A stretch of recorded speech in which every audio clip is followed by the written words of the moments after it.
School by Louis Sachar. Once again, these are 30 individual stories about the children who go to school on the 30th floor of Wayside School. They're all incredibly silly, and I hope you've enjoyed the last couple of weeks of learning about some of these classmates. And today we're going to read 3 more stories. So let's get started. The first story we're going to read is about Myron. Myron had big ears. He was elected class president. The children in Mrs. Jewell's class expected him to be a good president. Other presidents were good speakers. Myron was even better. He was a good listener. But he had a problem. He didn't know what a class president was supposed to do. So he asked, "What am I supposed to do?" "It's a difficult job," said Mrs. Jewell, "but you can do it. You must turn the lights on every morning and turn them off at the end of the day." "What?" said Myron. As a class president, you must learn to listen," said Mrs. Jewell. "I will repeat myself one more time. You must turn the lights on every morning." "I heard you the first time," said Myron. "It just didn't sound like much of a job." "It certainly is," said Mrs. Jewell. "Without a light, I can't teach, and the children can't learn. Only you can give us that light, and I think it is a very important job." "I guess so," said Myron. He wasn't convinced. "Here, let me show you how to work a light switch," said Mrs. Jewell. "I already know how," said Myron. "I've been turning lights on and off all my life." "Very good," said Mrs. Jewell. "You'll make a fine president." Myron wanted to be the best president ever, but it was such an easy job he thought that anybody could do it. When school let out that day, Myron stayed behind. He turned out the lights by flicking the switch down. "Excellent," said Mrs. Jewell. On his way home, Myron heard a horrible noise. First there was a loud screeching, then a sharp squeal, then a roaring engine, and the very faint sound of a girl crying. Myron ran to see what happened. Dana was bent over in the middle of the road. "What's the matter?" asked Myron. "My dog Pugsy was hit by a car," Dana cried. "Who did it?" asked Myron. "I don't know," Dana sobbed. "They sped away." "Well, that's not important," said Myron. "We've got to try to save Pugsy." Pugsy lay unconscious in the street. Myron carefully picked her up. He carried her 2 miles to the vet. Dana cried at his side. "Don't worry, Dana," said Myron. "She'll be all right." But he wasn't really so sure. He gave Pugsy to the vet, walked Dana home, and then walked home himself. Dana was so upset she forgot to thank him. Myron didn't mind. He thought that was what being class president was all about. The next morning, before he went to school, Myron went to Dana's house. Pugsy was there. She seemed all right. Dana petted her. Pugsy licked her face. "See, Myron, she's all right," said Dana. "The vet said you brought her just in time." "Hi, Pugsy," said Myron. He petted her. Pugsy bit his hand. "I guess she doesn't know you," said Dana. "She was unconscious yesterday when you saved her life." Dana's mother put some medicine and a Band-Aid on Myron's hand. Then she drove the children to school. They were late. They ran up the stairs to Mrs. Jewell's class. The room was completely dark. "It's about time you got here, Myron," said Mrs. Jewell. "We have no lights."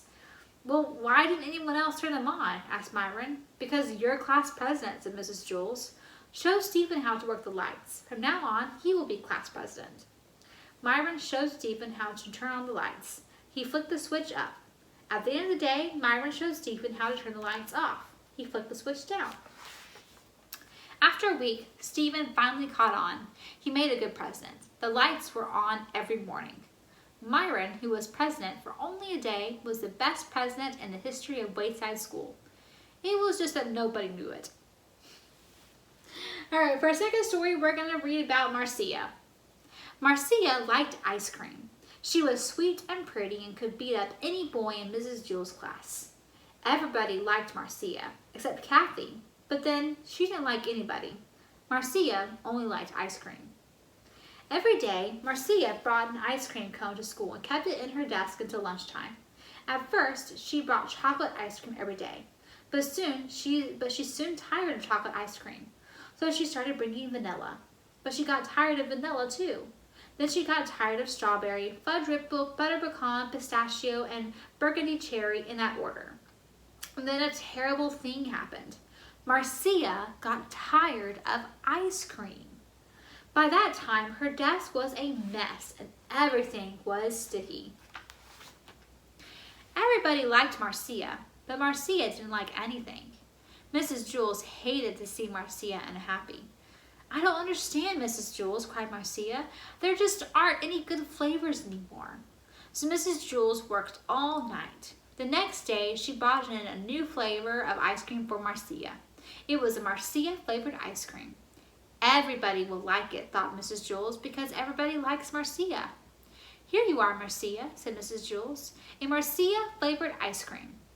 Everybody gathered around as Marcia tasted it. They hoped she liked it. Marcia took a lick. "Well," said Mrs. Jules. Marcia took another lick. "Well," asked the class. "This ice cream has no taste," said Marcia. "It doesn't taste bad, but it doesn't taste good. It doesn't taste like anything at all." Mrs. Jules was heartbroken. "Here, let me try it," said Todd. He tasted it. "You're crazy, Marcia," he said.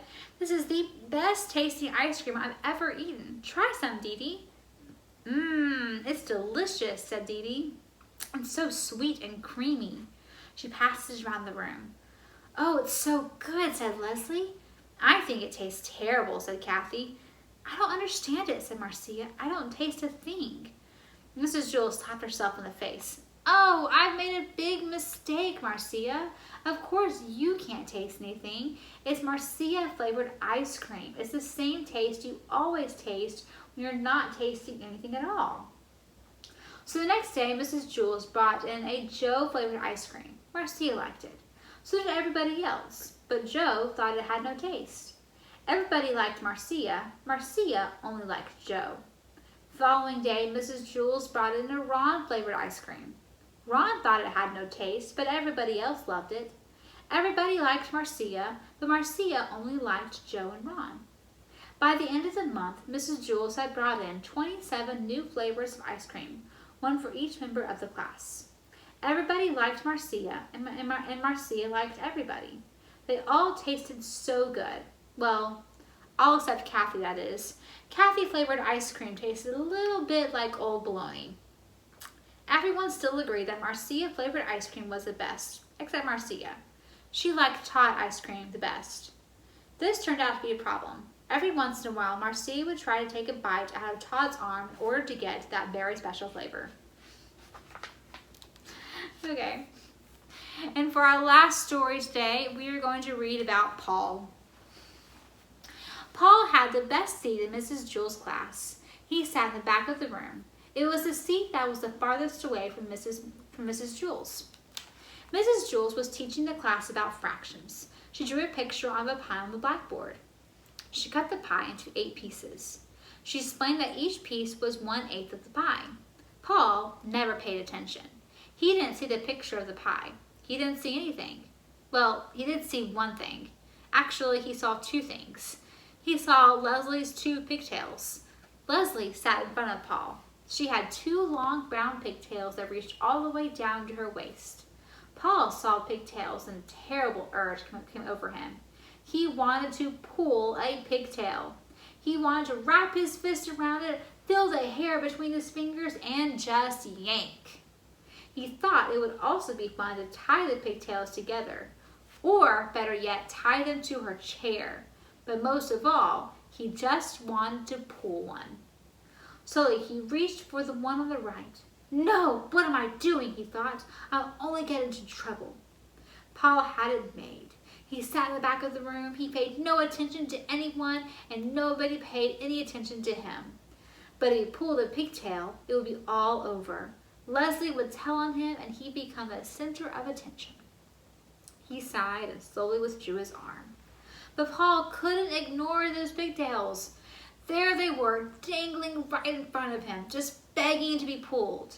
He could close his eyes, but he couldn't make the pigtails disappear. He could still smell them and hear them. He could almost taste them. Maybe just a little tug, he thought. No, none. There they hung, easily within his reach. Well, let them just hang there, thought Paul. It would be foolish to pull one, no matter how tempting they were. None of the other children in the class pulled pigtails. Why should he? Of course, none of the other children sat behind Leslie either. It was just a simple matter of being able to think clearly. That was all. Paul thought it over and decided not to pull one. It was as simple as that. Suddenly his arm shot forward. He grabbed Leslie's right pigtail and yanked. Ah! Screamed Leslie. Everybody looked at her. Paul pulled my pigtail, she said. They all looked at Paul. I couldn't help it, said Paul. Well, you'd better learn to help it, said Mrs. Jules. She wrote Paul's name on the blackboard under the word discipline. Sorry, guys. Tell Leslie you're sorry. I'm sorry, Leslie, said Paul. Huh, said Leslie. Paul felt horrible. Never again would he pull another pigtail. Except there was one problem. He still wasn't satisfied. He had pulled the right one, but that wasn't enough.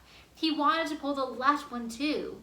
It was as if he heard a little voice coming from the pigtail saying, Pull me, Paul, pull me. I can't, Paul answered. My name's already on the blackboard under the word discipline. Big deal, said the pigtail. Pull me. No way, said Paul. Never again. Ah, come on, Paul. Just a little tug, urged the pigtail. What harm could it do? Lots of harm, said Paul. Leslie will scream and I'll get in trouble again. Boy, that's not fair, whined the pigtail. You pull the right one, now it's my turn. I know, but I can't, said Paul.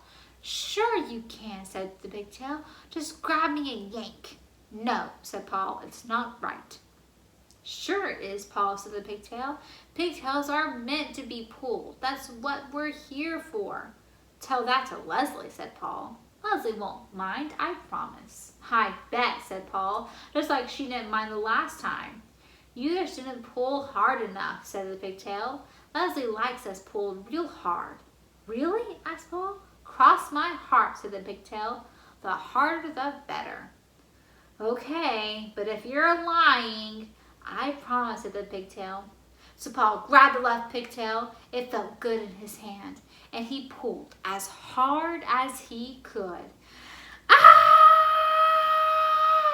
Screamed Leslie. Mrs. Jules asked, Paul, did you pull Leslie's pigtail again? No, said Paul. I pulled the other one. All the children laughed. Are you trying to be funny? asked Mrs. Jules. No, said Paul. I was trying to be fair. I couldn't pull one, not the other.